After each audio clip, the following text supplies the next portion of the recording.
है ना। अब अपन क्या कहेंगे, classify, they are classified as, एक तो वो सिग्मा कॉम्प्लेक्सेस है, मतलब there is a sigma bond between, there is sigma bond between carbon and metal, carbon metal. दूसरा पाई बॉन्ड होता है, उनको अपन पाई कॉम्प्लेक्स बोलते हैं। when pi electrons are donated to the ligands, donated to metal, metal मतलब उसके empty orbitals. और third होता है सिग्मा पाई कॉम्प्लेक्स, ये होते हैं राइट, जिसमें सिग्मा बॉन्ड भी बनेगा और पाई बॉन्ड भी बनेगा। So sigma as well as pi, pi bond as, तो दोनों ही बनेगा, pi bond between the carbon metal, वो दोनों ही बनेगा। तो फिर अपन उसे बोल सकते हैं सिग्मा पाई कॉम्प्लेक्स। अब सिग्मा कॉम्प्लेक्सेस में ज्यादा कुछ वैसे एग्जांपल नहीं होता, अपन तो एग्जांपल के फॉर्म में लिख लेते हैं सिग्मा कॉम्प्लेक्स जैसे, तो RMGX will be example of this. Mostly अपन को एग्जांपल चाहिए, metal carbon is bonded with the sigma, तो अपन लिखेंगे देख भाई CH3 होल 4 SN 4 है, फिर Al2 CH3 होल 6, मेनली ये भी अपन से काफी टाइम पूछा जाता है क्योंकि इसमें 3 सेंटर 2 इलेक्ट्रॉन बॉन्ड है, this resembles to B2H6, tetraethyl lead C2H5 whole 4 which is added in the petrol, leaded petrol, R2CD,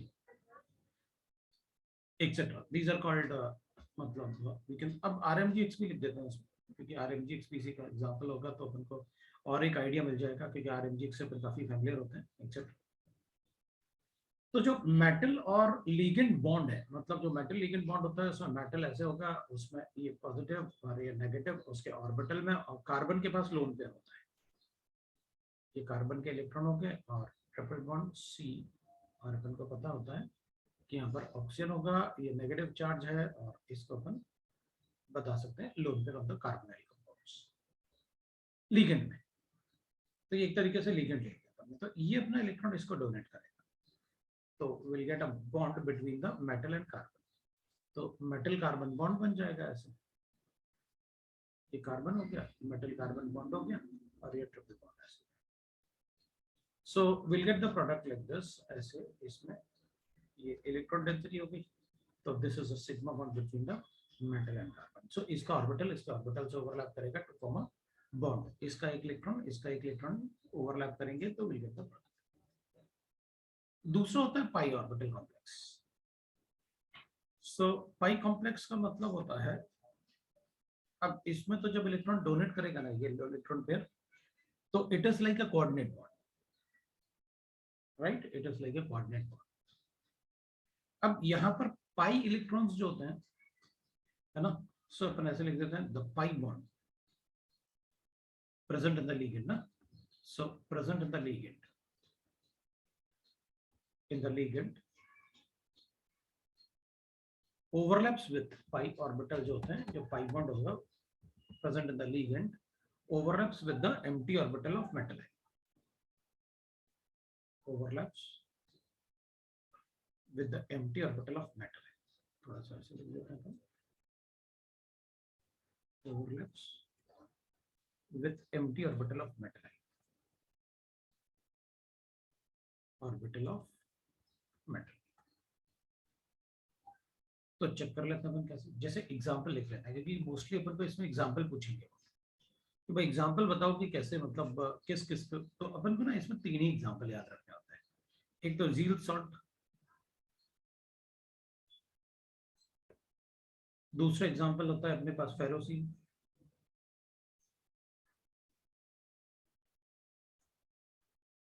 और थर्ड एग्जांपल होता है अपने पास दैट इज डाइबेंजीन क्रोमियम। ये 3 एग्जांपल होते हैं अपने पास। जील सॉल्ट जो होता है वो होता है भाई पोटेशियम, प्लैटिनम ट्राइक्लोराइड होता है Cl3, और एक इथीन होता है। इथीन का जो पाई बॉन्ड है वो ओवरलैप करेगा, तो अपन इथीन को ऐसे लिखते हैं। हाइड्रोकार्बन को लिखने के लिए ईटा लिखना होता है, हाइड्रोकार्बन में कितने कार्बन है वो बताना होता है, हाइफन लगा के उस हाइड्रोकार्बन को भी लिखना होता है। ये होता है लिखने का तरीका हाइड्रोकार्बन का, उसमें ईटा लगेगा और पावर में कितने कार्बन, जैसे फेरोसिन होता है इसमें भी अपन को लिखना पड़ेगा, फेरोसिन में Fe होगा, और फेरोसिन में होता है that is C5H5 cyclopentadiene dienyl chloride. तो अपन लिखेंगे उसमें ईटा लिखेंगे, उसका पावर 5 लिखेंगे, C5 होता है, H5 होता है, और ये होल ट्वाइस होता है। This is ferrocene. इसका स्ट्रक्चर बनाऊंगा मैं, इसका भी स्ट्रक्चर बना लेता हूँ। इसमें अगर अपन चेक करेंगे तो इसमें पोटेशियम तो बाहर है, प्लेटिनम है, तो ऑब्वियसली बात है कोऑर्डिनेशन नंबर 4 है तो स्क्वायर प्लेनर होगा, तो प्लेटिनम हो गया अपने पास। एक Cl अपन ऐसे लिख लेते हैं, एक Cl अपन ऐसे लिख देते हैं, एक और Cl अपन ऐसे लिख देते हैं, और एक कोऑर्डिनेट बॉन्ड, एक और बॉन्ड बना देते हैं इसका। तो इसका जो पाई बॉन्ड है ना, ये पाई ऑर्बिटल्स, वो पाई ऑर्बिटल ओवरलैप करते हैं इसके एम्प्टी, राइट ना, ऑर्बिटल 3d ऑर्बिटल्स में या 4d ऑर्बिटल डी ऑर्बिटल्स में, एम्प्टी डी ऑर्बिटल्स में। तो ये जो इलेक्ट्रॉन डेंसिटी होती है ना इसकी, पाई बॉन्ड की electron density that overlaps on the empty orbital of platinum, D orbital of platinum.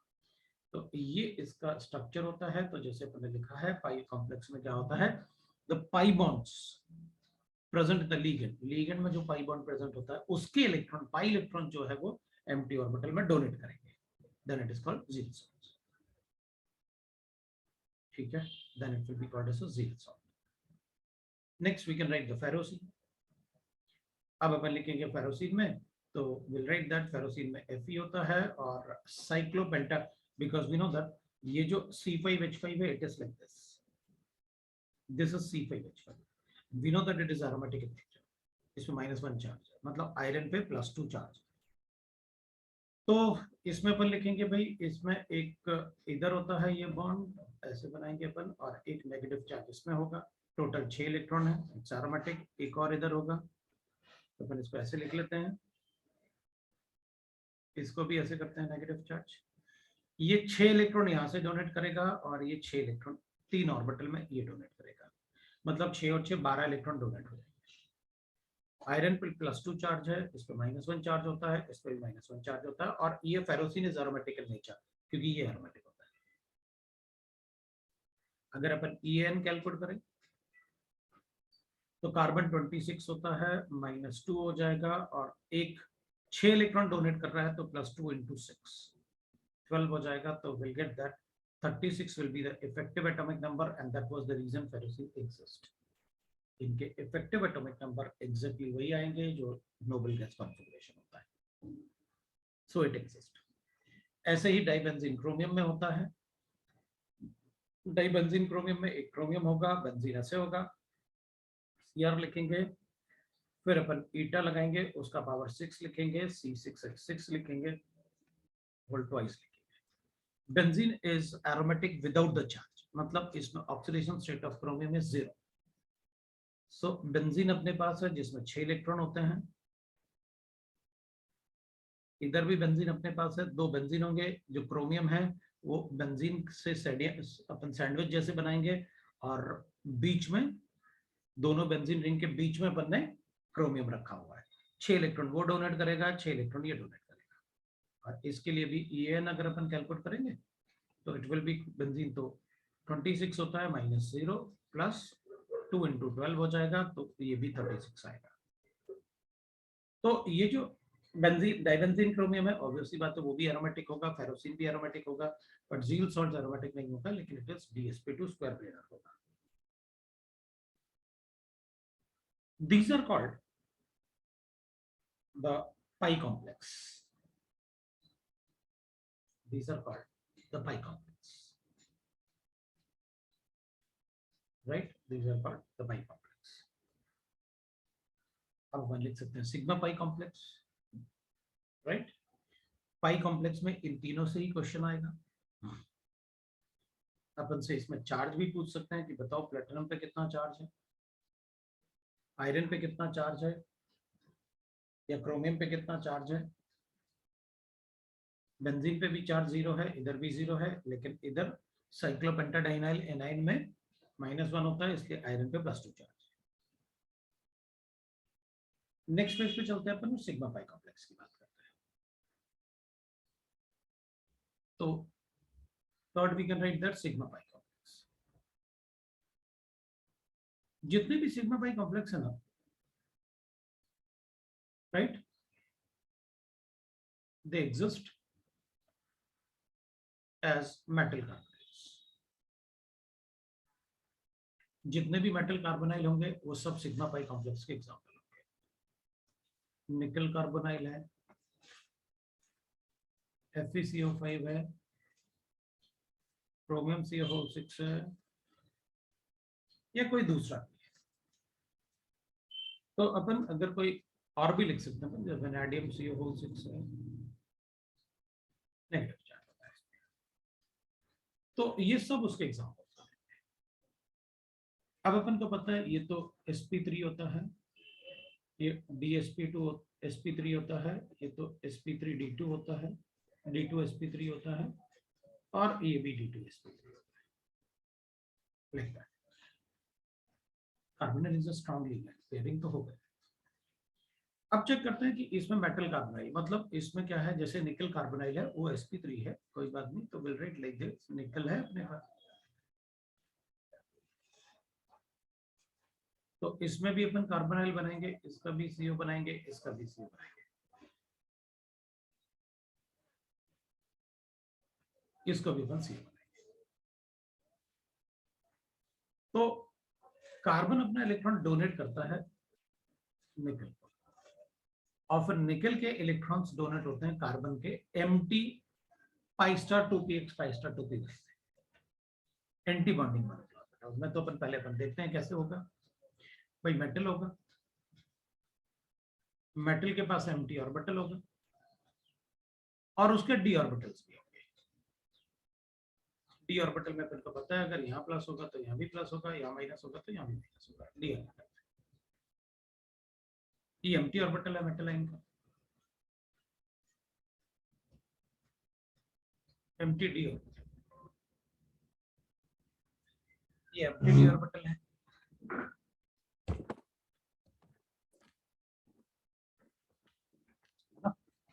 Metal ion का वो एम्प्टी डी ऑर्बिटल है।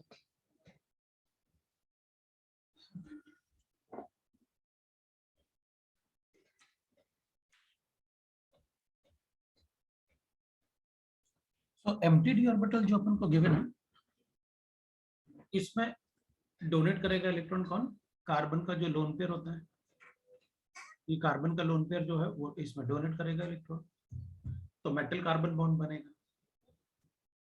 अपन मेटल कार्बन बॉन्ड बना लेते हैं, तो मेटल होगा और कार्बन होगा, तो मेटल का ये कार्बन के साथ, जैसे अपन ने पहले पिछले पेज पे भी बनाया था, ये एक बॉन्ड बन गया, ये ट्रिपल बॉन्ड ओ कर लेगा। अब होगा क्या, ये तो बॉन्ड बन गया सिग्मा बॉन्ड, इसके पास डी ऑर्बिटल्स भी होते हैं, और डी ऑर्बिटल्स में इलेक्ट्रॉन्स भी होते हैं, डी ऑर्बिटल में इलेक्ट्रॉन भी होते हैं, और इसके पास एम्प्टी एंटी बॉन्डिंग ऑर्बिटल्स होते हैं। दिस इज एम्प्टी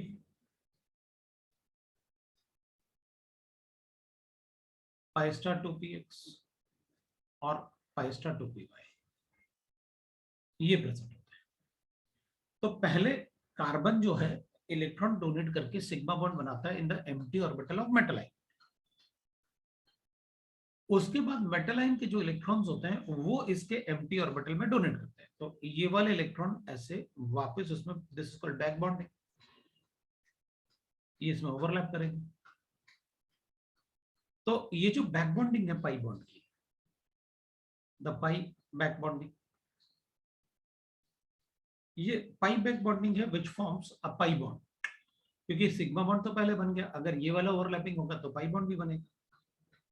तो इसका मतलब है मेटल और कार्बन में एक सिग्मा बॉन्ड बनता है, ट्रिपल बॉन्ड बनेगा इधर, और ये सिग्मा बॉन्ड बना, इसमें एक पाई बॉन्ड भी बनता है। और पाई बॉन्ड कैसे बनता है, metal donates the ligand to the carbon, that is called pi bond. In the empty anti-bonding molecular orbitals, so metal donate electron to the anti-bonding orbitals of molecular orbitals of anti-bonding molecular orbitals of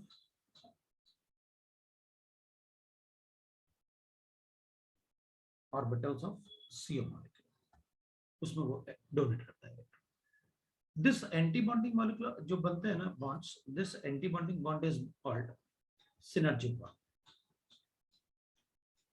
The bond formed by back bonding, the pi bond formed by back bonding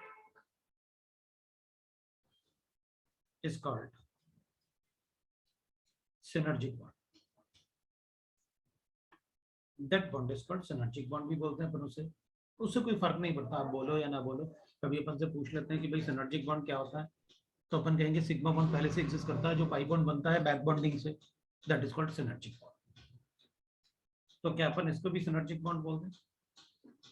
boron और fluorine में sigma bond था, इसने इससे electron share किया, बाद में इसका empty orbital और एक लोन पेयर है, हम बोल सकते हैं it's a back bonding, that is called synergic bonds. तो अपन ऐसे बता सकते हैं that is called a synergic bond. लेकिन सिनर्जिक बॉन्ड आप मेटल कार्बोनाइल्स में ही ज्यादा प्रेफरेंस देना, राइट. तो अपन ऐसे बता सकते हैं. अब मेनली जो अपन को पूछेंगे और कि भाई देखो ये तो बॉन्ड इससे अपन से सिग्मा पाई कॉम्प्लेक्स इससे पूछ सकते हैं. अब अपन कहेंगे कि भाई जैसे मॉलिक्यूल्स होते हैं, the carbonyl also exist as dimers. The metal carbonyls strictly follow EN. So अगर अपन कहेंगे मेरे पास वेनेडियम कार्बन ऐसे है, तो इसका अगर मैं EN कैलकुलेट करूंगा तो वेनेडियम ना it is 23. 23 plus 6 into 2, 12. That becomes 35. So, vanadium can exist as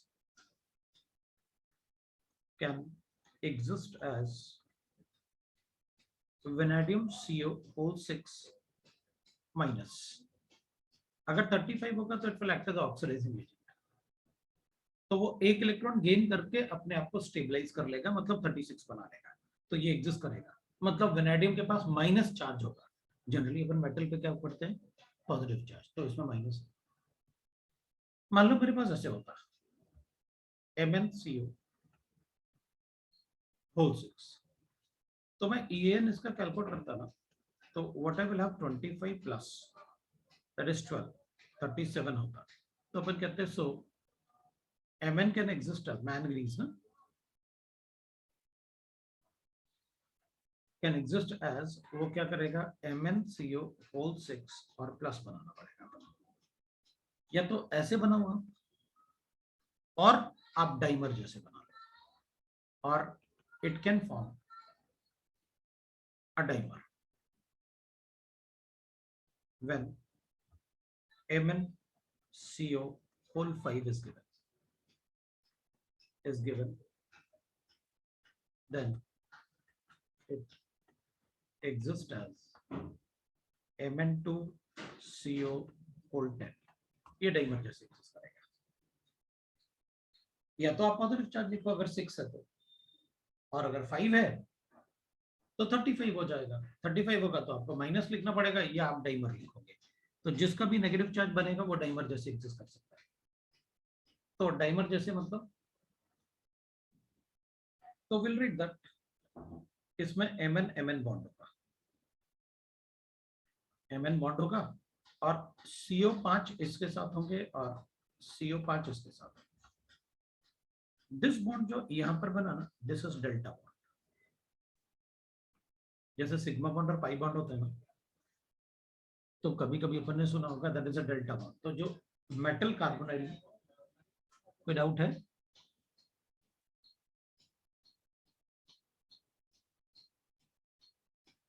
हम लोग शायद कुछ बोल रहे थे, नहीं?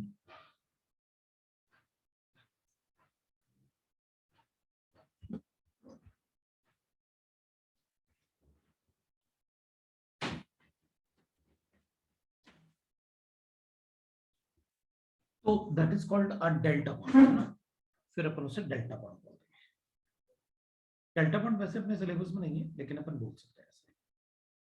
अब एमएन बॉन्ड होगा इसमें। मैं नेक्स्ट पेज पे जाता हूँ, है ना? इधर नहीं बनाते, नेक्स्ट पेज पे। तो अपन लिखेंगे एमएन बॉन्ड बनेगा 5CO, अपन इसके पास लिखेंगे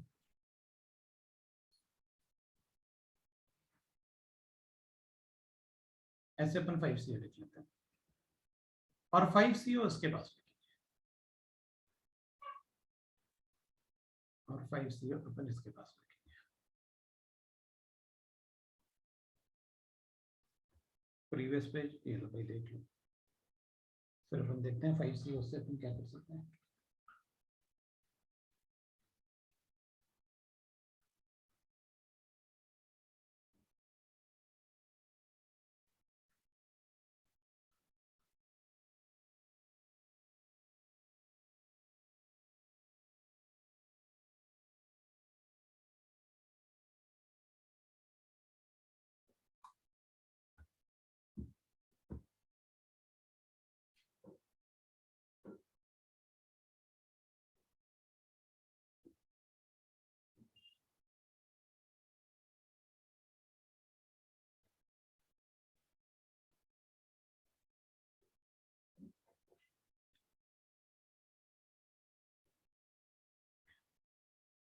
चलो, तो 5CO ना। अब अपन क्या बोलते हैं इसमें, अपन कहेंगे भाई देख, मोस्ट ऑफ द कॉम्प्लेक्सेस जो होते हैं ना, वो टेट्राहेड्रल के फॉर्म में, ऑक्टाहेड्रल के फॉर्म में एग्जिस्ट करते हैं।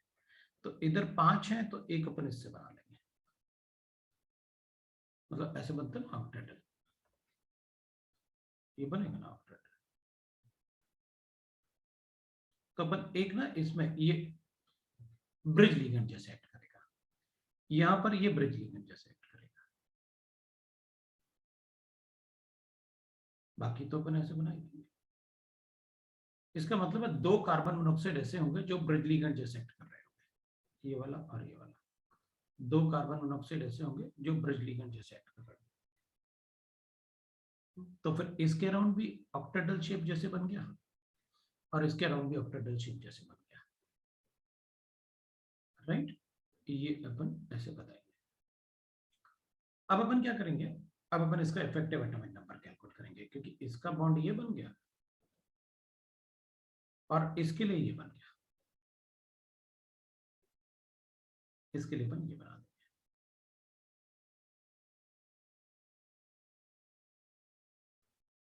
इसके लिए अपन ऐसे, ये इसके 5 CO और एक Mn, ये बन गया भाई। तो ये वाले जो 2 इलेक्ट्रॉन थे वो कॉमन होंगे, तो अपन टोटल इलेक्ट्रॉन काउंट करेंगे, तो Mn के कितने इलेक्ट्रॉन हो जाएंगे, इसके कितने इलेक्ट्रॉन होता है, Mn is 25, और एक इलेक्ट्रॉन इसका शेयर्ड हुआ, ये तो इसी का था, ये वाला इलेक्ट्रॉन शेयर हुआ, तो एक वो लगा लेते हैं और 10 ये लगा लेते हैं, 36। दैट्स व्हाई इट एग्जिस्ट, इसलिए एग्जिस्ट करेगा। उसका भी कैलकुलेट करोगे तो अपन कैलकुलेट कर लेंगे इसमें भाई, इसमें भी 25, एक ये वाला इलेक्ट्रॉन एक्स्ट्रा जो इसका शेयर है इलेक्ट्रॉन वो, और 5 CO मतलब 10।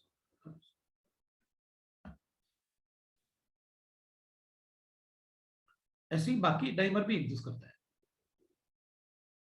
जैसे अपन कहेंगे भाई Fe2CO9 होता है, कोबाल्ट भी होता है, CO2CO8 होता है, मतलब इस टाइप से अपन को मिल सकता है। अब अगर इसमें चेक करेंगे तो Fe will write like this। अब इसमें 9 है तो 3 तो ऐसे बनाता है, 3 ऐसे होते हैं, और इसमें भी अपन ऐसे कहेंगे 9 है तो we'll get like this. तो अपन क्या करेंगे ना, 1 2 3, 1 2 3, ये अपन क्या करेंगे, ब्रिज जैसे बनाएंगे।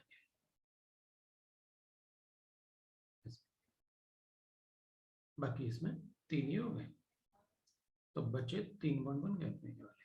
एक मिनट रुकना, थोड़ा वैसे ही बना देता हूँ यार, मतलब ऑक्टाडेल बनाने की उसमें रहता हूँ मैं कि ऑक्टाडेल, चलो ऑक्टाडेल जैसे दिखे आपको ऐसे ना, सीओ सीओ और सीओ, 6 बॉन्ड, ये 4 बॉन्ड हो गए, अब 3 बचे, ये ले गए ऑक्टाडेल शेप हो गए, 3 इधर हो गए, 3 इधर हो गए, हर एक के पास 6 सीओ हो गए,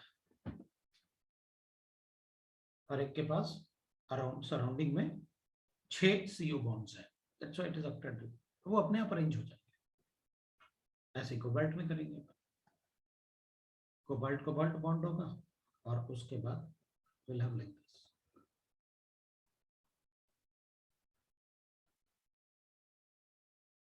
राइट।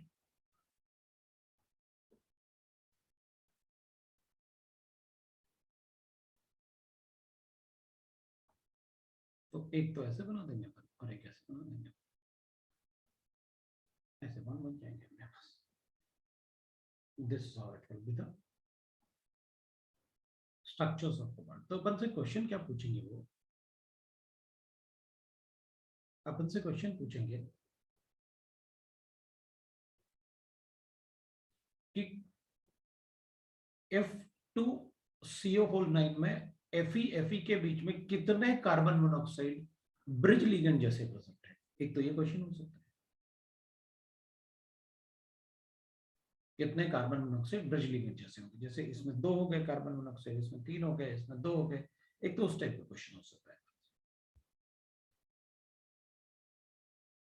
और सभी का EN, क्योंकि कार्बोनाइल है तो EN36 तो आना ही आना है। जैसे आयरन है तो अपन लिखेंगे 26 और एक हो गया कैसे, आयरन इज 26 ना, तो एक अपन लिख लेंगे 1 Fe के केस में, राइट। तो 26 प्लस ये वाले इलेक्ट्रॉन ना, एक ये हो गया, एक ये हो गया, राइट। अब कार्बन मोनोऑक्साइड को चेक कर लेते हैं, 5 10, तो 3 ब्रिज लिगेंड्स हो गए इसमें। तो कितना है अपने पास, 26 प्लस 26 प्लस 18, 12 और 6 18 20 और एक कितना है अपने पास 60, और एक 2 इलेक्ट्रॉन ये आपस में शेयर किए, 2 डिवाइड बाय ये 62 डिवाइडेड बाय 2 कितना है 31, कुछ नहीं 70 आया, 70 आया ना, 7 आएगा, 2 आएगा ना इधर, ये 2 तो 70, 72 मतलब 36 अभी से टोटल इलेक्ट्रॉन्स भाई 26 2 कार्बन और 9 ना 18 हो गए और डिवाइड बाय 2। अब ये 2 इलेक्ट्रॉन जब इसका कैलकुलेट करूंगा तो इसका इलेक्ट्रॉन कंसीडर करूंगा, जब इसके लिए कैलकुलेट करूंगा तो इसका इलेक्ट्रॉन कंसीडर करूंगा, तो वो 2 इलेक्ट्रॉन ऐड किए मैंने, तभी वो एग्जिस्ट करता है, नहीं तो एग्जिस्ट नहीं करेगा। अगर 37 वैसे कैलकुलेट करेंगे ना तो एग्जिस्ट नहीं करेगा। EN कार्बोनाइल जितने भी हैं वो सारे के सारे फॉलो करेंगे, राइट, वो सारे के सारे फॉलो करेंगे, क्योंकि इसमें ये नहीं कर पाएंगे ना अपन कौन किसके साथ ब्रिज है, तो इसके 3 मतलब इसमें जैसे इसमें डिवाइड कर लेना अपन ने, 4 इसके हो गए 4 इसके हो गए सी, इसमें कैसे डिवाइड करोगे, किसी एक के 5 लेने पड़ेंगे फिर अपन को, तो वो डिस्टर्ब हो जाएगा। इसलिए अपन ने जब ऑड नंबर ऑफ ब्रिज हो तो आप टोटल इलेक्ट्रॉन काउंट कर लो और डिवाइड बाय कर दो कितने सेंट्रल एटम में। जैसे इसमें था ना अपन ने 2 आयरन हो गए और ये दोनों इलेक्ट्रॉन, जब इसके लिए कैलकुलेट करूंगा तो इसका इलेक्ट्रॉन कंसीडर करूंगा, जब इसके लिए कैलकुलेट करूंगा तो इसके इलेक्ट्रॉन, 2 वो हो गए और बाकी 18 इलेक्ट्रॉन हो गए। लो भाई इसमें फिर डिवाइड बाय 2 करके बता देंगे कि इसके साथ कितने इलेक्ट्रॉन है, इसके साथ कितने electron, we get like that. जब odd number of carbon monoxide है तो अपन लिख, ये आपका खत्म हो गया। कार्बन कंपाउंड्स मोस्टली इतना ही होगा, बट बस ऐसे अपन लिखेंगे यार, एक बात ध्यान रखेंगे, एनी लिगेंड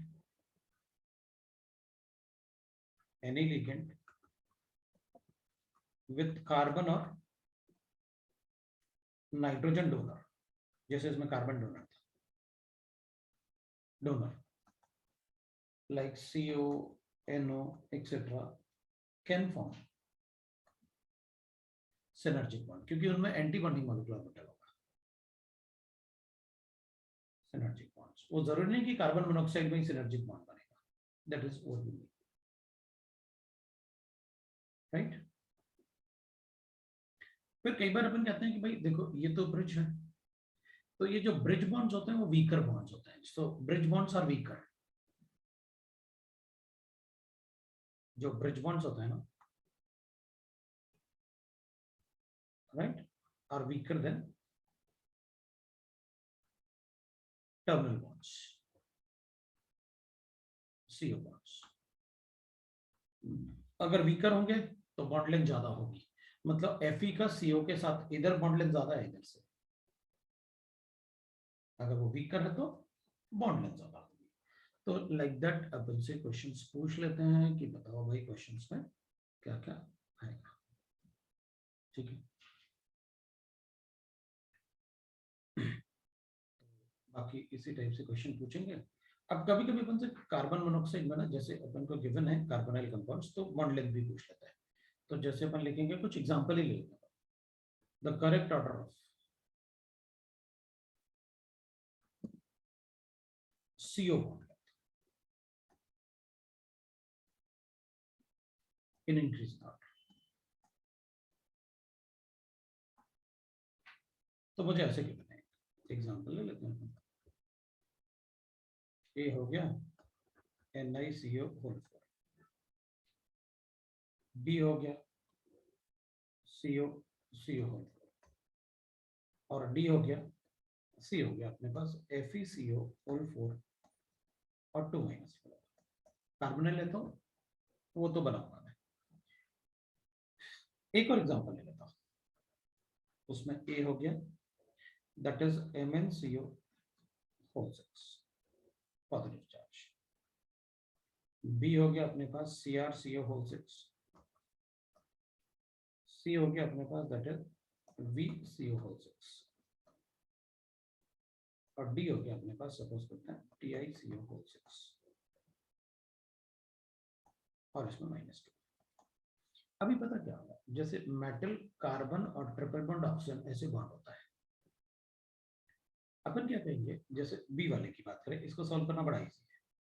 अगर मेटल पे पॉजिटिव चार्ज है तो ये इससे इलेक्ट्रॉन पुल करेगा, तो कार्बन ऑक्सीजन से पुल करेगा, तो CO बॉन्ड छोटा हो जाएगा,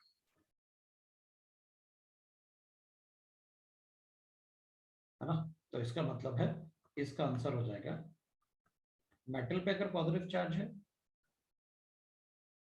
तो फिर CO बॉन्ड लेंथ छोटा होगा, और मेटल पे अगर नेगेटिव चार्ज है तो फिर ये इससे पुल नहीं करेगा ना, इसको इलेक्ट्रॉन देगा तो CO बॉन्ड लेंथ ज्यादा होगा। इसका मतलब है D is greater than C is greater than B is greater than A, that will B answer. अब इसकी बात कर लेते हैं, इसमें तो नेगेटिव चार्ज, तो इसका आंसर अगर अपन लिखेंगे तो नेगेटिव चार्ज वाले का आंसर तो ज्यादा ही होगा। अब इन दोनों में काउंट करेगा, निकल और कार्बन, दोनों ही गिवन है अपन को, है ना। तो इन दोनों में कैसे डिसाइड करेंगे, क्योंकि दोनों में अपन कहेंगे कार्बोनाइल है, तो अपन क्या कहेंगे बॉन्ड लेंथ ज्यादा किसका होगा, तो अपन कहेंगे देख भाई, अगर जैसे ये दोनों तो अपन कहेंगे न्यूट्रल है, और लीगेंड दोनों में 4-4 है, सिर्फ निकल और कोबाल्ट का डिफरेंस है, तो कैसे डिफरेंस लेंगे, ये 28 होता है और ये कोबाल्ट CO होता है, है ना। तो अगर अपन चेक करेंगे तो भाई इन दोनों में, right, CO bond length, bond strength, मतलब अपन चेक करेंगे बॉन्ड लेंथ किसका ज्यादा होगा, तो अपन कहेंगे देख, अगर अपन चेक करें कि भाई बॉन्ड लेंथ किसका ज्यादा होगा, क्योंकि दोनों ही एक जैसे हैं और 4 लिगेंड दोनों में ही हैं, इसमें एक नेगेटिव चार्ज होना चाहिए मेरे ख्याल से, एक नेगेटिव चार्ज, क्योंकि इसका मतलब ईयर नहीं आ रहा पूरा, ये 27 आ रहा ना अपने पास, तो 27 + 1 हो जाएगा और +10 हो जाएगा, नहीं 27, इसमें 27 है, कोबाल्ट 27, रुकना 1 मिनट है, क्योंकि इसमें Sp में -2, अच्छा 8 है, ठीक है, 28 और 8 इलेक्ट्रॉन उसके आ गए, तो ठीक है, हाँ, तो उसमें एक नेगेटिव चार्ज होना चाहिए, क्योंकि 8 इलेक्ट्रॉन इसके होंगे, इसमें 35 आ रहा था मेरा, इसमें 36 आ रहा है, इसमें भी 36 आ रहा है, तो बाकी सब में 36 आ रहा है, तो उधर नेगेटिव साइन, एक नेगेटिव चार्ज होना ही चाहिए, नेगेटिव साइन होगा तो ही अपन उसको बता पाएंगे कि वो राइट। right?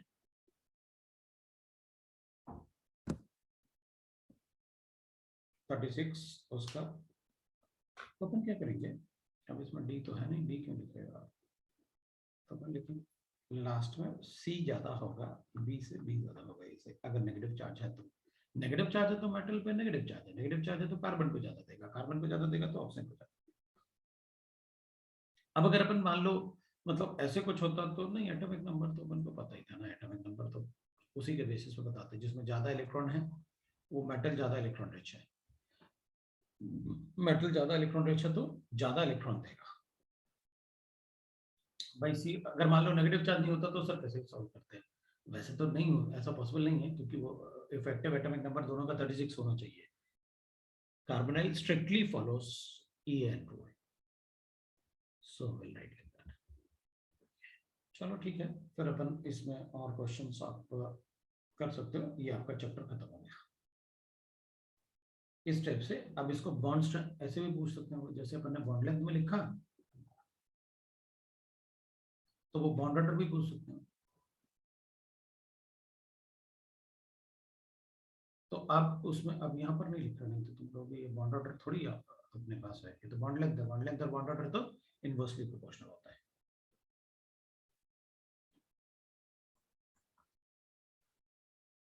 तो अपन को वो भी पता, और बॉन्ड स्ट्रेंथ भी पूछ सकते हैं, तो बॉन्ड ऑर्डर और bond strength is directly proportional, तो वो अपन से कोई भी ऑर्डर पूछ सकते हैं, जरूरी थोड़ी है कि बॉन्ड लेंथ ही पूछेंगे, बॉन्ड लेंथ पूछ सकते हैं तो बॉन्ड ऑर्डर भी पूछ सकते हैं, बॉन्ड ऑर्डर पूछ सकते हैं तो बॉन्ड स्ट्रेंथ भी पूछ सकते हैं, लाइक दैट।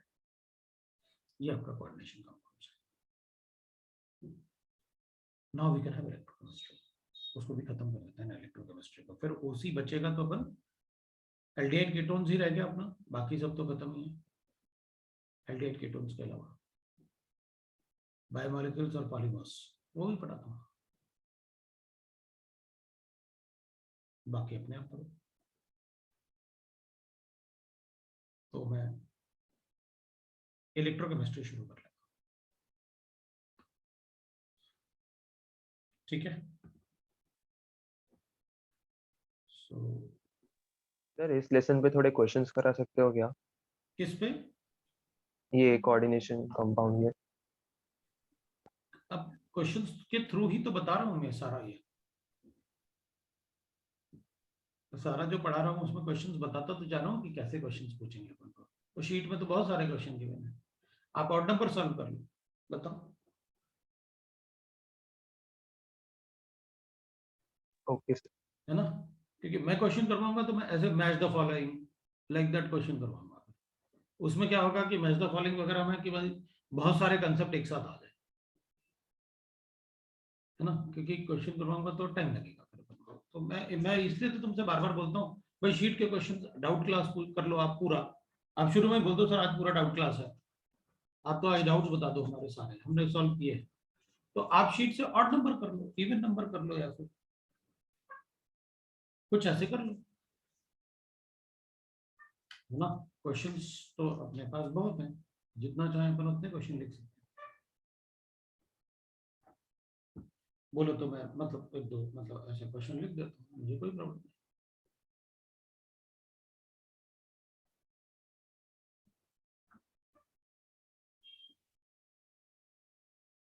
नेक्स्ट पेज पे चलते हैं, लिखूं क्वेश्चंस या फिर इलेक्ट्रोकेमिस्ट्री, जैसे तुम बोलोगे, बोलोगे क्वेश्चन लिखो, हम क्वेश्चन लिख देंगे।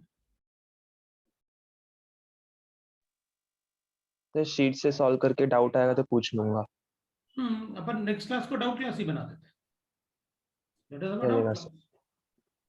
भाई आप लोग सॉल्व जरूर करो, उसमें से जो भी है।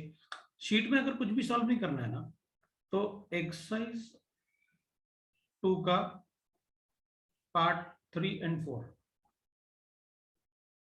एक्सरसाइज 1 कर लो पूरा, एक्सरसाइज 2 का पार्ट 3 एंड 4, और एक्सरसाइज 3 कर लो, बस हो गया। इतना अगर करते हो तो बहुत ज्यादा हो गया, मोर देन सफिशिएंट।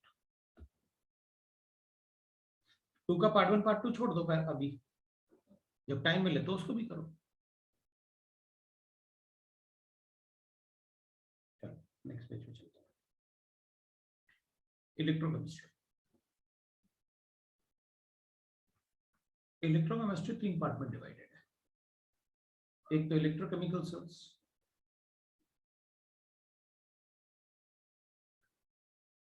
दूसरा इलेक्ट्रोलाइसिस,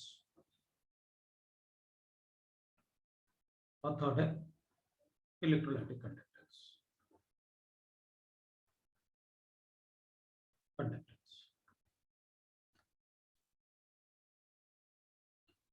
इलेक्ट्रोकेमिकल सेल्स की बात करते हैं। अब इलेक्ट्रोकेमिकल सेल्स मतलब chemical energy to electrical energy, electrical energy. इसके लिए डेल्टा जी नेगेटिव होना चाहिए। स्पॉन्टेनियस रिएक्शन अपने आप होते हैं केमिकल रिएक्शन की वजह से।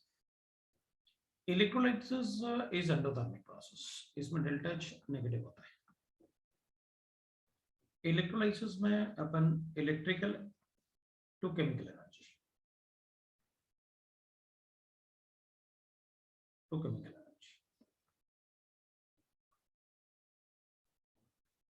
So delta G naught greater than 0 and delta H greater than 0. Electrolytic conductance, factors affecting electrolytic, right? No? So factors affecting conductance.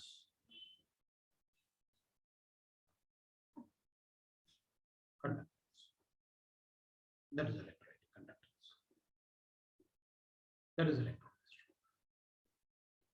तो पहले इलेक्ट्रोकेमिकल सेल्स ही पढ़ लेते हैं।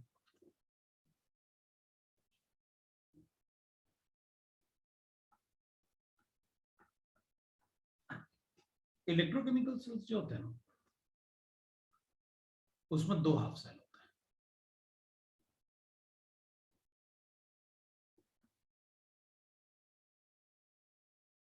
दो हाफ सेल होता है, और दोनों हाफ सेल में इलेक्ट्रोड्स होते हैं।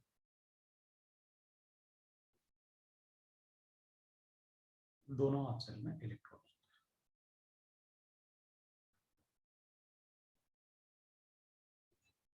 दो हाफ सेल है और दोनों हाफ सेल में इलेक्ट्रॉन्स होते हैं,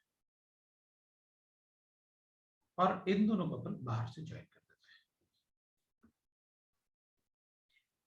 हैं। लेफ्ट हैंड साइड में ये हाफ सेल एक लेफ्ट हैंड साइड में होता है, एक half cell right hand side में होता है। लेफ्ट हैंड साइड में जो हाफ सेल होता है उसमें अपन वो मेटल रखते हैं। अब हाफ सेल वो होते हैं जिनमें एक मेटल 2 ऑक्सीडेशन स्टेट में हो। मान लो एक 0 हो गया तो एक +2 हो जाएगा, यहाँ 0 है तो यहाँ +2।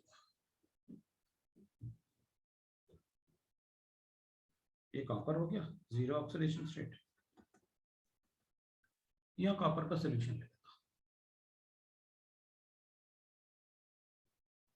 Enough form of salt. तो ये अपन को कितना होता है, इसमें कंसंट्रेशन भी कितना होता है।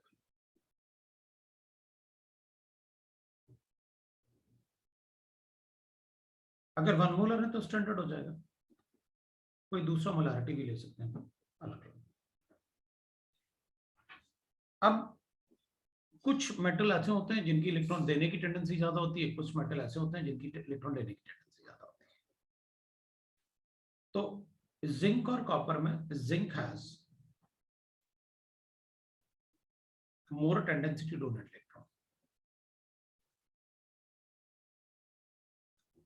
Electron, than copper. तो अपन क्या करेंगे, जिंक की टेंडेंसी जिंक आयन में कन्वर्ट होने की ज्यादा है, मतलब जिंक जो है वो जिंक आयन में कन्वर्ट होने की टेंडेंसी ज्यादा है। तो इसमें जिंक अपने आप ब्रेक होगा किसमें, जिंक आयन में, और 2 इलेक्ट्रॉन जनरेट करेगा। जबकि कॉपर आयन की टेंडेंसी इलेक्ट्रॉन गेन करके कॉपर में कन्वर्ट होने की ज्यादा है।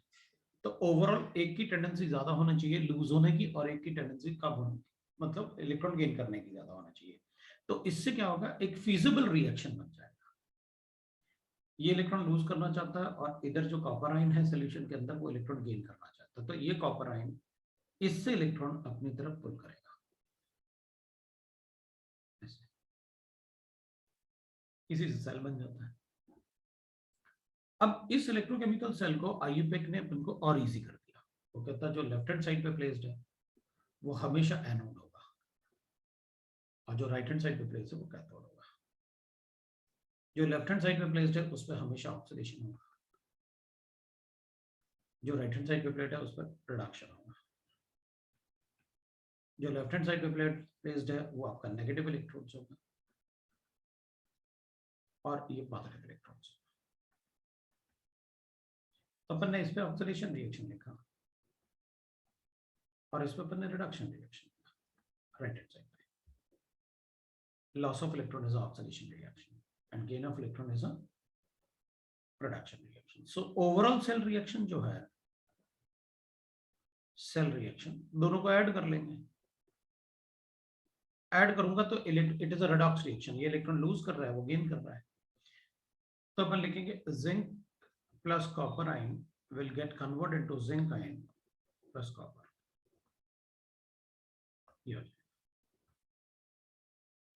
तो इधर इलेक्ट्रोड का मास कम होता जाएगा लेफ्ट हैंड साइड में, और राइट हैंड साइड में गेन होता जाएगा, वो इलेक्ट्रॉन गेन करके डिपॉजिट होता जाएगा।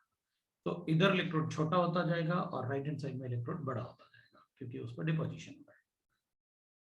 लेकिन थोड़ी देर के बाद सेल का वर्किंग स्टॉप हो जाता है, क्योंकि ये ब्रेक होता रहेगा तो इस पर नेगेटिव चार्ज होगा। अगर इसमें नेगेटिव चार्ज होगा तो जिंक आयन इसके सराउंडिंग में बहुत ज्यादा होगा, सैचुरेशन जल्दी आ जाएगा इसके सराउंडिंग में अगर इस पे नेगेटिव चार्ज होगा तो, क्योंकि ये नेगेटिवली चार्ज इलेक्ट्रॉन है। और इधर नेगेटिव चार्ज जाके लूज हो रहा है तो ये पॉजिटिवली चार्ज इलेक्ट्रोड हो जाएगा। तो यहाँ एनाइन मतलब सल्फेट का कॉन्सेंट्रेशन बढ़ जाएगा। तो थोड़ी देर के बाद सेल का वर्किंग रुक जाता है। तो सेल का वर्किंग कंटिन्यूस चलता रहे उसके लिए अपन यूज करते हैं सॉल्ट ब्रिज। एक ग्लास ट्यूब होता है, सॉल्ट ब्रिज, जो दोनों में अपन को ऐसे डिप करना होता है ताकि सेल का वर्किंग कंटिन्यूस रहे। तो ऐसे सेल का वर्किंग कंटिन्यूस रखने के लिए अपन एक ऐसे शेप यू शेप का ऐसे एक ट्यूब लगा देते हैं, या कॉटन बॉक्स लगा देते हैं।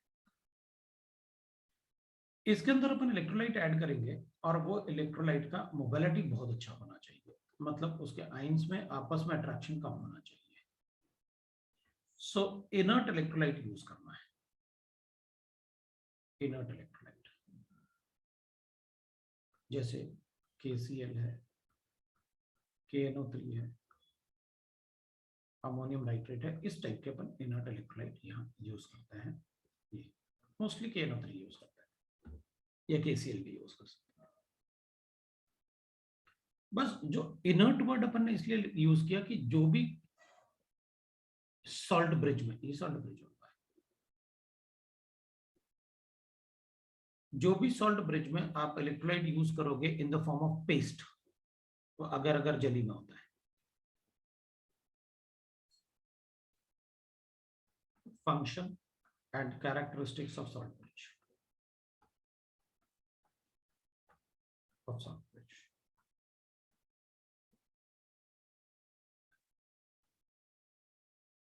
कैरेक्टरिस्टिक्स में अपन लिख लेंगे, it contain inert electrolyte, inert electrolyte जैसे KCl है, KNO3 है, एक्सेट्रा, इन फॉर्म अगर अगर पेस्ट।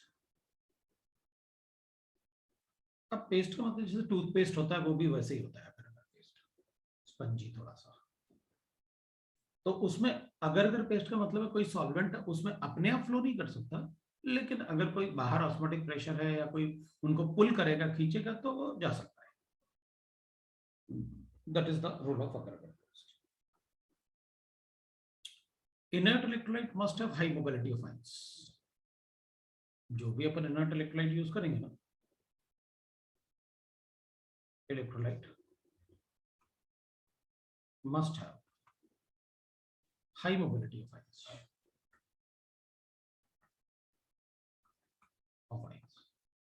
मतलब उनको उनका आपस में भी अट्रैक्शन कम होना चाहिए और वाटर में इजीली डिजॉल्व हो जाना चाहिए, राइट? वो इजीली डिजॉल्व हो जाना चाहिए। अब अपन कहेंगे ठीक है, तो इधर कॉन्सेंट्रेशन ऑफ जिंक बढ़ेगा, मान लेते हैं अपन यहाँ पर KNO3 ले रहे हैं। इनर्ट का मतलब है कि भाई इसमें जितने भी कैटाइन्स एनाइन्स दिख रहे हैं उन कैटाइन एनाइन्स को इन दोनों में से किसी के साथ भी प्रेसिपिटेट नहीं बनाना चाहिए। जैसे मान लो राइट हैंड साइड में अपन कॉपर की जगह सिल्वर इलेक्ट्रोड ले लें, तो फिर अपन KCl यूज नहीं कर सकते, क्योंकि Cl माइनस आयन सिल्वर के साथ व्हाइट पीपीटी बनाता है। तो इनमें से कोई भी आयन ना तो इधर वाले कैटाइन एनाइन के साथ पीपीटी बनाए, ना इधर वाले एनाइन कैटाइन के साथ पीपीटी बनाए।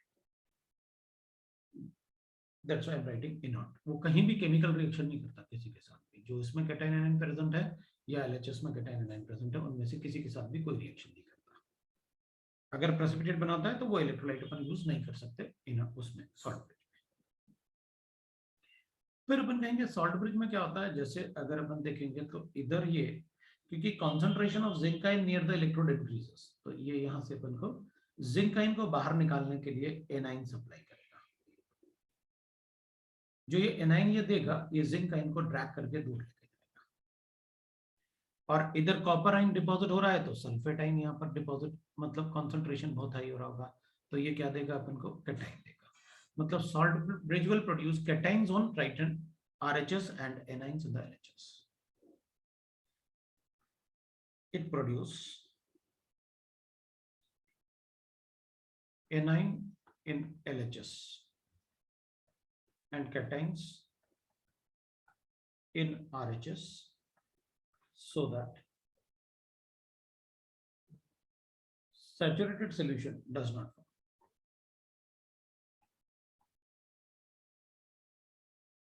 Saturated solution do not form. वो सैचुरेटेड सोल्यूशन फॉर्म नहीं होगा। अगर सैचुरेटेड सोल्यूशन फॉर्म नहीं होगा तो will say that it completes the electrical circuit. The electrical circuit फिर पहले अपन इन दोनों सोल्यूशन को सिर्फ ये वायर से ज्वाइन कर रखा था। अब ऐसा तो हो नहीं सकता कि जहां से इलेक्ट्रॉन आ रहा है इस दूसरे इलेक्ट्रोड में वहीं से इलेक्ट्रॉन वापस भी चला जाए, नहीं, वो पॉसिबल नहीं है। तो यहाँ पर अपन को अब एक और मीडियम मिल गया जिससे कि अपन इलेक्ट्रॉन को मतलब साइक्लाइट में ऐसे साइक्लिक रोटेट कर सकते हैं। वहां पर कैसे, जैसे मान लेते हैं अपन जिंक, जिंक ने अपना इलेक्ट्रॉन, जिंक लूज इलेक्ट्रॉन्स, ये इलेक्ट्रॉन कॉपर आयन है और कॉपर ने अपने इलेक्ट्रॉन सल्फेट को दिए थे, तो ये डिपॉजिट हो गया। तो मतलब और थोड़ा सा ज्यादा ही लिखना पड़ेगा अपन को इसमें। यहां पर अपन कहेंगे जिंक ने अपना इलेक्ट्रॉन कॉपर को दिया इधर से, है ना, कॉपर को दिया, कॉपर ने अपना इलेक्ट्रॉन सल्फेट को दिया, सल्फेट ने अपना इलेक्ट्रॉन पोटेशियम को दिया और पोटेशियम ने अपना इलेक्ट्रॉन नाइट्रेट को दिया, नाइट्रेट ने अपना इलेक्ट्रॉन जिंक को दिया और जिंक ने अपना इलेक्ट्रॉन वापस कॉपर को दिया। तो इलेक्ट्रिकल सर्किट ना इधर से देखो ऐसे, जैसे जिंक था तो जिंक ने जिंक आयन में कन्वर्ट हुआ तो ये इलेक्ट्रॉन जा गया कहाँ, कॉपर के पास, और कॉपर ने अपना इलेक्ट्रॉन किसको दिया था, सल्फेट को, और सल्फेट वापस किसको देगा, पोटेशियम को, पोटेशियम किसको इलेक्ट्रॉन देके आया, नाइट्रेट को, नाइट्रेट किसको देने वाला है, जिंक को, जिसको वो ड्रैग कर रहा है, और जिंक किसको देगा, कॉपर। वो इलेक्ट्रिकल सर्किट एक तरीके से कंप्लीट तो वो इलेक्ट्रिकल सर्किट कंप्लीट हो। Fourth we can write that it decreases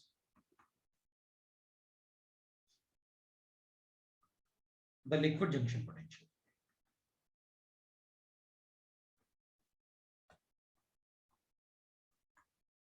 अगर किसी इलेक्ट्रोड के अराउंड, मान लो अपने पास जो इलेक्ट्रोड है, अगर किसी इलेक्ट्रोड के अराउंड, जैसे यहाँ पर जिंक आयन ब्रेक हो रहा था, तो इसके आसपास तो जिंक आयन बहुत सारा आ जाएगा,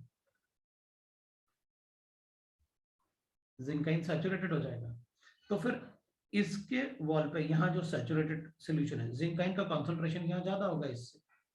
भाई इधर जो इधर इलेक्ट्रोड के आसपास है रीजन, वहां जिंक आयन का कंसंट्रेशन ज्यादा हो जाएगा एज कंपेयर टू जो इलेक्ट्रोड से दूर है।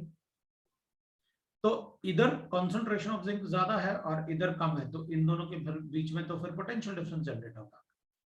उसी को तो अपन इलेक्ट्रोकाइनेटिक पोटेंशियल कहते हैं।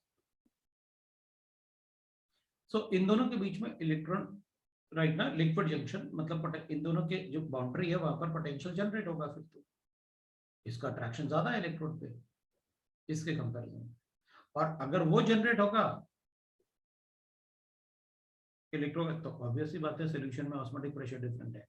तो ये क्या करेगा, जब यहाँ पर प्रेशर ज्यादा जनरेट होगा कंसंट्रेशन हाई होने की वजह से, तो ये नाइट्रेट आयन वहां से पुल करेगा अपनी तरफ। अब नाइट्रेट आयन को पुल करेगा तो वो नाइट्रेट आयन इसको जिंक आयन को कहाँ ले जाएगा, दूर ले जाएगा, और दूर ले जाएगा तो it decreases the electron junction potential, इसलिए वो इलेक्ट्रॉन जंक्शन पोटेंशियल डिक्रीज करेगा।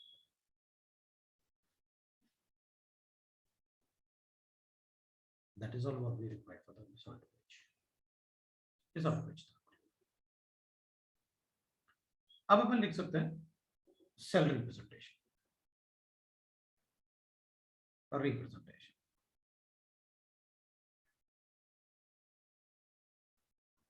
एक हाफ सेल अपन जैसे एलएचएस वाला है, उसको तो zinc going into zinc ion ऐसे लिख सकते हैं, और आरएचएस वाले को अपन लिख सकते हैं कि देख भाई कॉपर आयन जो है वो कॉपर में कन्वर्ट हो रहा है। आरएचएस में कैसे और एलएचएस में कैसे। अब अगर अपन कंप्लीट सेल की बात करें तो अपन कहेंगे एलएचएस में ये है, आरएचएस में ये है, तो एलएचएस में अपन जिंक को लिखेंगे। तो देखो zinc going into zinc ion,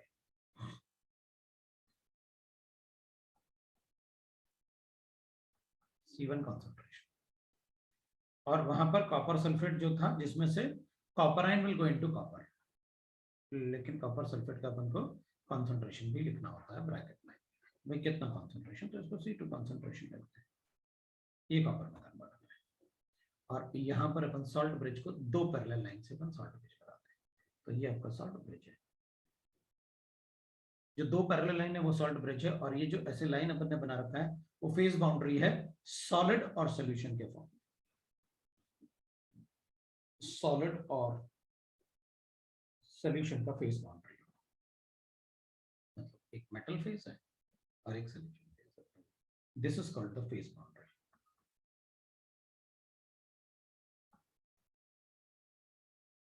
phase boundary, these are called the phase boundaries। इस टाइप से अपन तो अब ये पूरा सेल इतना ड्रॉ नहीं करना होता है अपन को सिर्फ इससे ही काम चल जाएगा कि zinc going into zinc ion and copper ion going into copper, इससे काम चल जाता है। That is how we can represent the cell. अब इसमें अपन को कैलकुलेट करना होता है EMF of the cell, electromotive force. मतलब इलेक्ट्रोमोटिव फोर्स का मतलब हो गया कि the force by which the electrons are pulled by the cathode from the anode. So the force by which copper के इलेक्ट्रॉन गेन करने की टेंडेंसी है, तो the force by which the electrons is pulled up from the anode towards the cathode is called electromotive force, that is called EMF of the cell.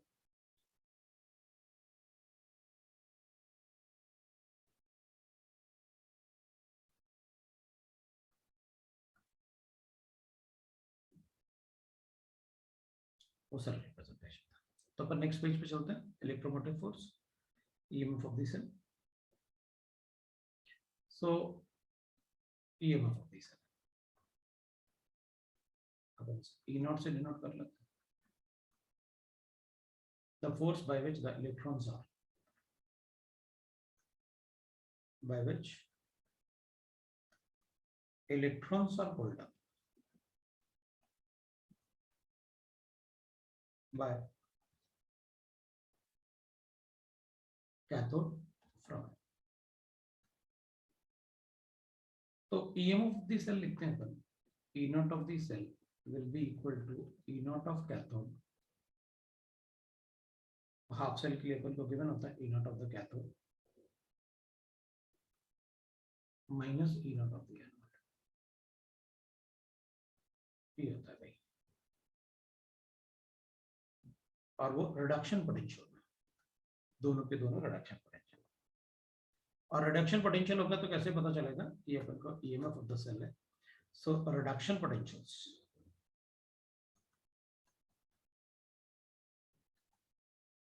तो E naught of जैसे अपन लिखेंगे zinc के लिए reduction potential, तो Zn plus 2 to Zn ऐसे given होता है अपन को,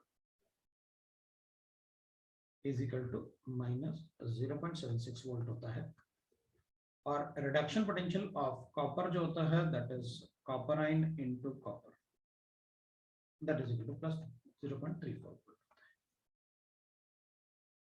रिडक्शन पोटेंशियल। और अगर इसको ऐसे लिखेंगे अपन ऑक्सीडेशन पोटेंशियल,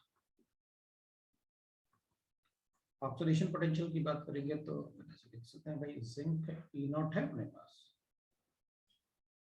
तो zinc going into zinc ion मतलब लॉस ऑफ इलेक्ट्रॉन है, तो प्लस 0.76 होगा, और अगर कॉपर के लिए लिखूंगा तो copper will go into copper ion, मतलब ये ऑक्सीडेशन रिएक्शन दिख रहा है अपन को लूज लॉस ऑफ इलेक्ट्रॉन के बाद, तो ये माइनस 0.34 होगा, that is how we write that. And E naught of the cell is a intensive property, अपन को पता है अगर आप अमाउंट चेंज करोगे तो ई नॉट चेंज नहीं होता।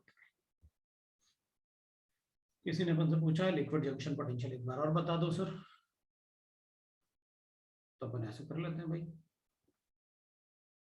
यहाँ पर मैंने कहा कि जैसे अपन बात कर रहे थे कि भाई जिंक आयन जो है वो ब्रेक हो रहा है जिंक में, थोड़ा सा और मैसेज,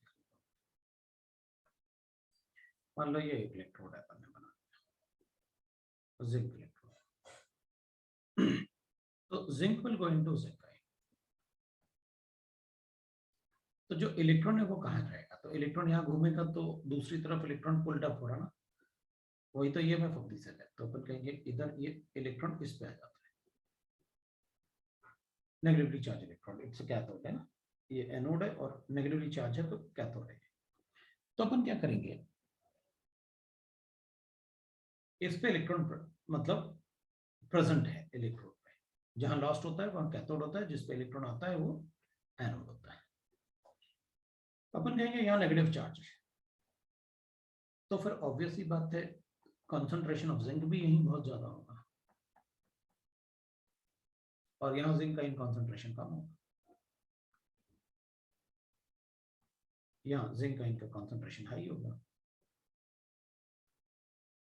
तो फिर ये वाला जिंक ज्यादा अट्रैक्टेड होगा ना, फिर तो ये वाला जिंक तो ज्यादा अट्रैक्टेड है ना इससे रादर देन ये वाला जिंक, इसका इससे अट्रैक्शन और इसका इससे attraction, then there will be a difference in the attraction, तब तो यहाँ पर क्या होगा पोटेंशियल जनरेट होगा,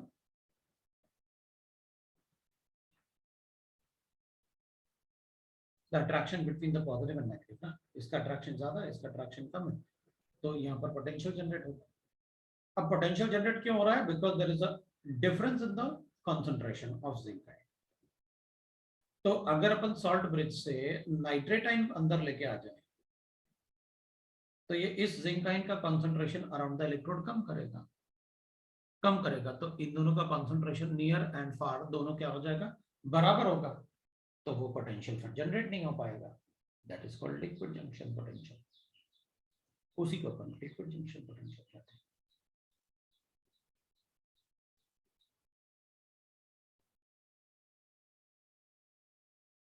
इसको अपन लिक्विड जंक्शन, अब अपन सबको पता है ये ई नोट ऑफ द सेल है अपने पास, और ये दोनों ही रिडक्शन पोटेंशियल यूज करने हैं अपन को, रिडक्शन पोटेंशियल अगर ऑक्सीडेशन गिवन है तो कन्वर्ट करो रिडक्शन पोटेंशियल में, कैसे कन्वर्ट करते हैं बताते हैं अपन को, साइन चेंज होता है, रिडक्शन पोटेंशियल और ऑक्सीडेशन पोटेंशियल। अब अपन क्या बोलते हैं delta G naught is equal to होता है minus N F E naught of the cell.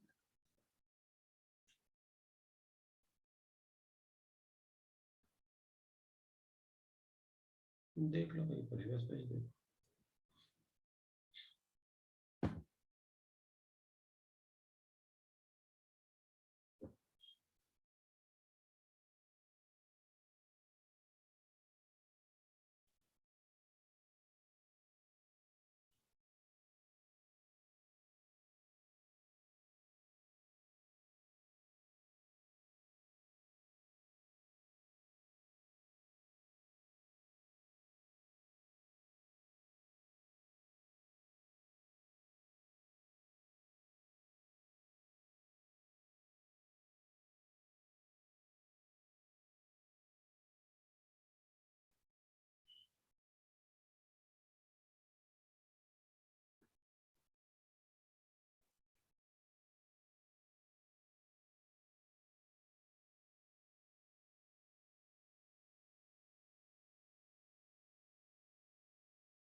तो अपन को एक बात बताया, delta G naught is equal to होता है N F E naught of the cell. तो ये अपन को पता है, और ये भी अपन को पता है कि delta G naught will be equal to minus R T L naught T. दोनों ही पार्ट अपन क्या कहेंगे, ये इक्वेशन 1 है, ये इक्वेशन 2 कर लेते हैं। If E naught of the cell is positive, then delta G naught is negative. Cell is spontaneous. Reaction is spontaneous. मतलब cell can do the work. भाई अपन को एनर्जी तो सप्लाई कर नहीं रहे बाहर से, तो अगर अपन को डेल्टा जी नेगेटिव लाना है कि सेल अपने आप वर्क करे, तो अपन को E naught of the cell positive लाना पड़ेगा। Therefore the half cell with higher E naught must be at RHS always. अगर हमें चॉइस मिलेगा ना, तो मैं हमेशा इस वाले वैल्यू को हायर रखूंगा इससे। इक्वेशन 2 कर देता हूं, इक्वेशन 1 अपन ने लिख रखा है वहां पर। भाई इस वाले वैल्यू को हमेशा ज्यादा रखेंगे इस वाले वैल्यू से, तो E naught of the cell positive रहेगा। अनलेस कि अपन को क्वेश्चन में गिवन है कि भाई हमने हमारी मर्जी, हम तो E naught of the cathode जो है, क्योंकि सेल अगर गिवन है अपन को, ऐसे सेल रिएक्शन अगर गिवन है, ऐसे सेल रिएक्शन गिवन है, तो इस सेल रिएक्शन का रिप्रेजेंटेशन का मतलब ये कि राइट हैंड साइड वाला आपका आरएचएस है और लेफ्ट हैंड साइड वाला आपका एलएचएस है। मतलब ये एलएचएस है आपका, वो आरएचएस है आपका। अब इससे मुझे कोई मतलब नहीं ये ज्यादा गिवन है ई नॉट या इसका ज्यादा गिवन है। जो गिवन है सेल रिएक्शन, तो उसमें तो अपन को वैसे ही लेना पड़ेगा। अपन तो कोशिश करेंगे अगर अपन को लेना है, तो हमें अगर सेल रखना है या बनाना है, तो अपन ऐसे बनाएंगे। If E naught of cell is less than 0, then delta G naught is greater than 0. Cell reaction is non-spontaneous. Reaction is non-spontaneous. Therefore, what we'll do? Therefore, if we require work from the cell, work done from cell, then exchange the position of half cells, the position of LHS and RHS half cells. हाँ, तो अगर negative आ रहा है तो अपन कहेंगे अच्छा अच्छा कैथोड कम रहा होगा एनोड से, तो ठीक है उनके पोजीशन चेंज कर दो। पोजीशन चेंज करने से क्या होगा, कैथोड एनोड बन जाएगा, एनोड कैथोड बन जाएगा। भाई जो पेपर पे अपन ने लिखा है, जो अपन को गिवन है, जो लेफ्ट हैंड साइड में है वही हमेशा अपना एनोड है, वही उसी पे हमेशा रिडक्शन होगा, और वही अपना उसी पे ऑक्सीडेशन होगा, और वही अपना नेगेटिव इलेक्ट्रोड्स होगा, ये कंपल्सरी है।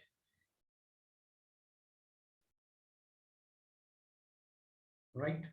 और अगर सेल जीरो है, E naught of the cell zero है, इसका मतलब cell is at equilibrium state, it is a dead cell. if E naught of the cell is equal to 0, then delta G naught is equal to 0, और delta G naught 0 का मतलब then it is a dead cell, a dead cell,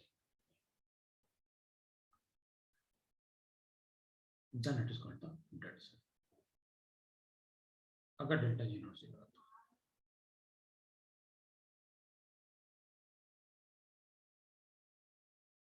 dead cell को बोलते हैं concentration.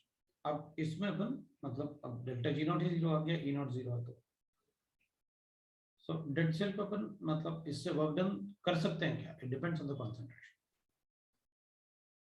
Then it's work done depends on concentration, वो अपन बाद में लिखेंगे। अपन तो ये कह देंगे भाई ये डेड सेल है, delta G naught will B 0, बस खत्म बात। अब अपन क्या बोलते हैं, दैट इज, अब अपन चेक कर सकते हैं नॉस्ट इक्वेशन। अगर जी नॉट 0 है इसका मतलब केसी 1 हो गया, अगर जी नॉट नेगेटिव है इसका मतलब केसी अपन को पता है पॉजिटिव है, और अगर पॉजिटिव है डेल्टा जी नॉट पॉजिटिव है मतलब केसी जो है वो नेगेटिव है, मतलब लेस देन 1 है, ऐसे बता सकते। Next we can write as Nernst equation. अब अपन नेक्स्ट पेज पे चलते हैं, नॉस्ट इक्वेशन देख लेते हैं। अब इसमें कोई क्वेश्चन देने की जरूरत नहीं, ये लिखा ही हुआ है। कॉपर के लिए अगर अपन चेक करेंगे, फॉर द अबव सेल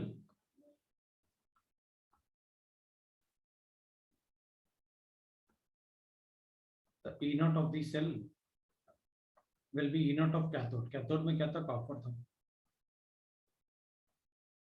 उसका रिडक्शन पोटेंशियल ले लेता हूँ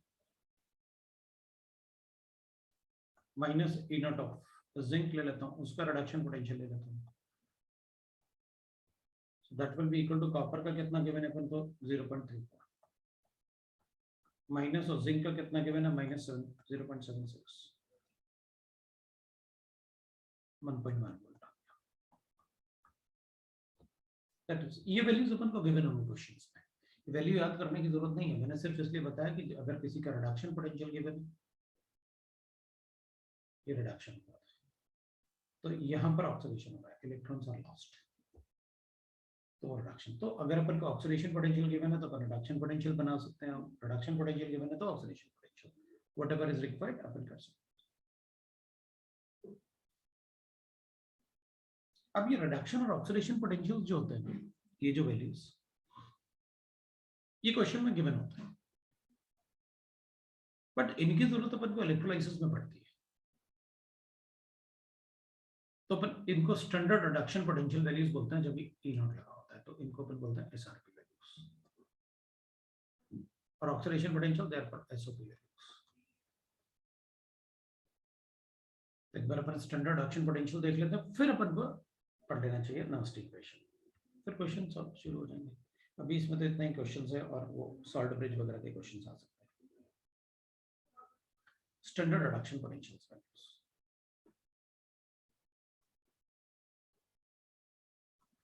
reduction potential value,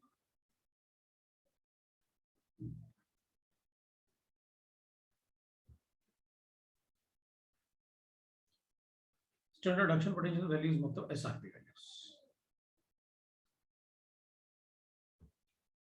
The SRP values of metals and non-metals.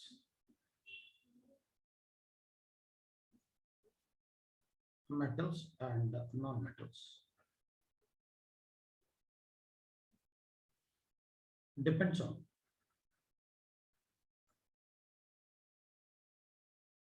factors such as heat of atomization,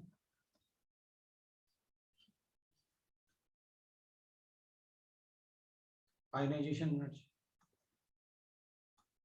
electron affinity, electronegativity, heat of hydration, etc.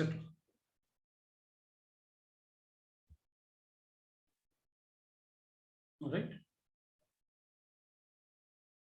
सो अब एक्सेट्रा मतलब बहुत सारे factors होते हैं, चार्ज, साइज, डेंसिटी, सब पे डिपेंड करेगा। अपन ने लिखे नहीं वो एक्सेट्रा लिख दिया। these SRP values are generally calculated experimentally.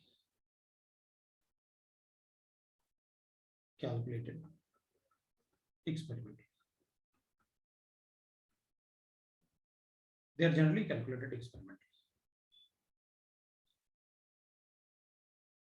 So,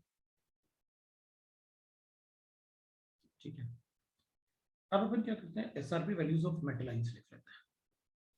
मतलब how we can write the SRP values for metal ions and metal or non-metal दोनों के लिए चेक कर लेते हैं कि SRP वैल्यू क्या होता है।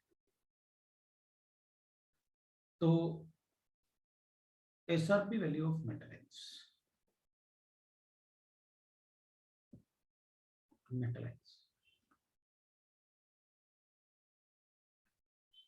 लिथियम का वैल्यू सबसे छोटा होता है, फिर सीजियम, पोटेशियम, रुबिडियम ऐसे होता है।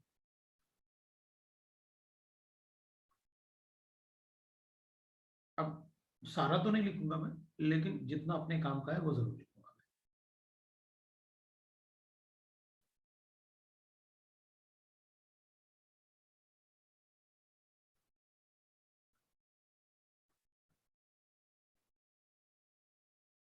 एल्यूमिनियम लिखना पड़ेगा, जिंक लिखना पड़ेगा।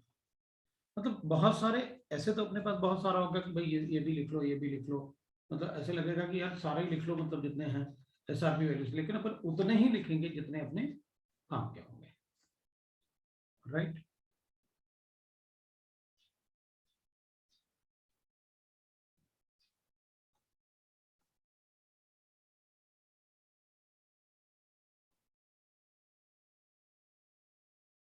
H+ आयन होगा, कॉपर होगा, सिल्वर होगा, फिर गोल्ड भी होगा,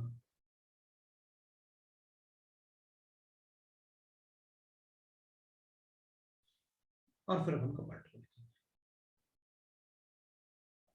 ये मेटल है।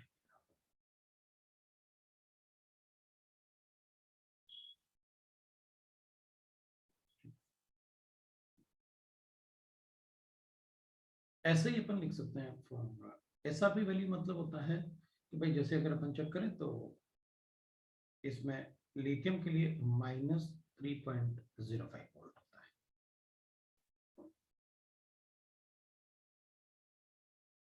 It is -3.05।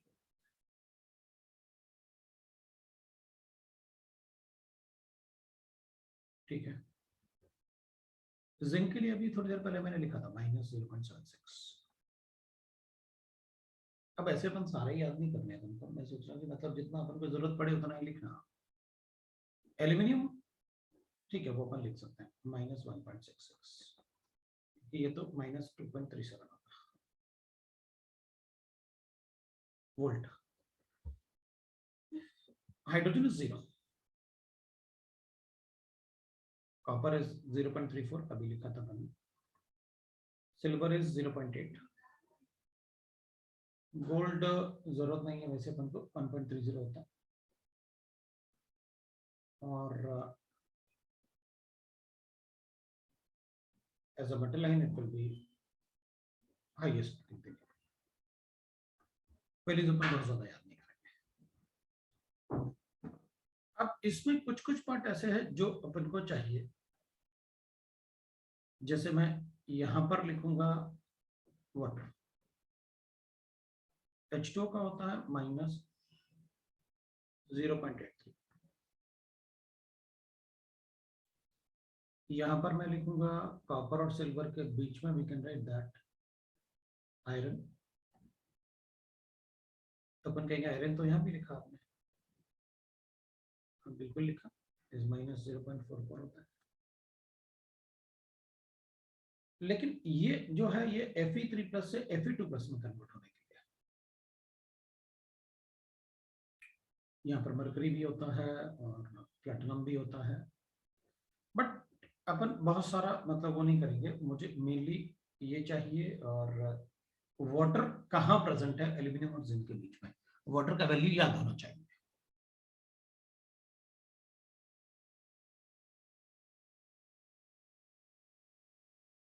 Tendency of metal ion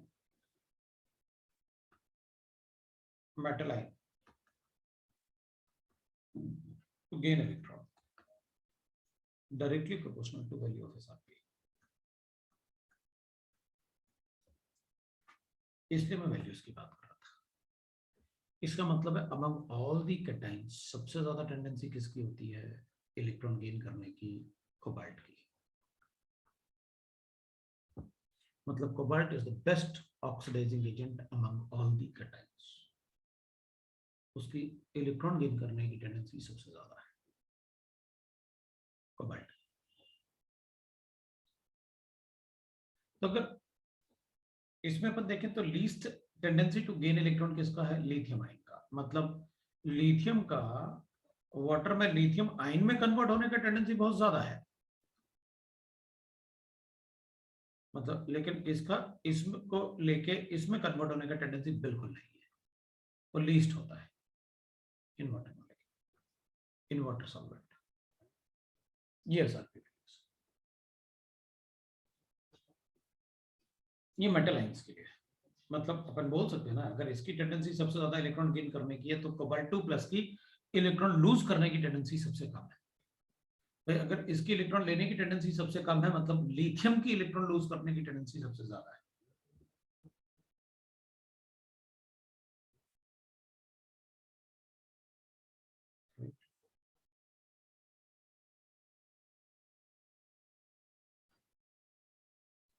अब अपन लिख सकते हैं SOP values for non metals, for non metals सबसे ज्यादा SOP वैल्यू होता है I नेगेटिव का, फिर Br नेगेटिव का, फिर Cl नेगेटिव का, फिर OH माइनस, फिर we'll write that NO3 negative, SO4 2 negative, PO4 3 negative, सबसे कम फ्लोरीन का होता है।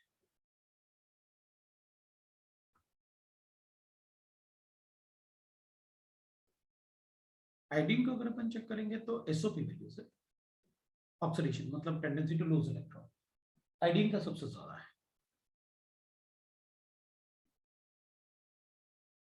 SOP लिखूंगा तो -0.54, -1.05। क्लोरीन लिखूंगा तो इट विल बी -1.30, OH 0। फिर अपन को जरूरत नहीं पड़ेगी, अपन फ्लोरीन को लिख सकते हैं दैट इज -2.87।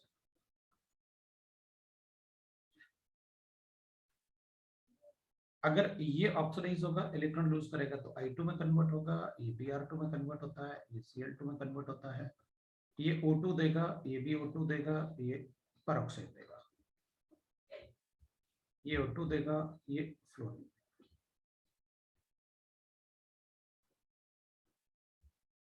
मतलब जिनमें ऑक्सीजन है वो सारे के सारे क्या देते हैं, tendency to lose electron, to lose electron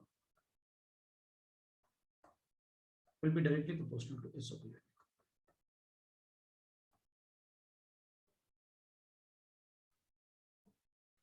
Tendency to lose electron will be directly proportional to SOP value.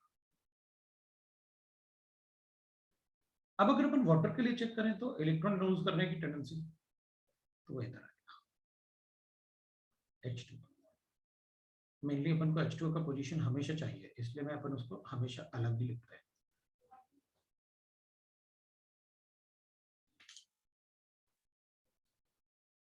इसलिए अपन उसे हमेशा अलग ही लिखते हैं।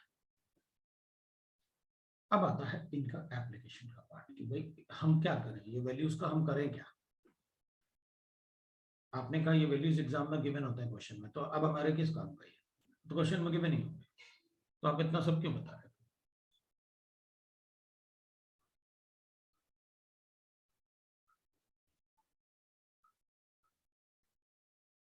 तो फिर अपन आगे इसका एप्लीकेशन और ये वैल्यूज अपन नेक्स्ट टाइम पढ़ेंगे, आज इतना ही पढ़ते हैं, बाकी अपन नेक्स्ट टाइम पढ़ेंगे।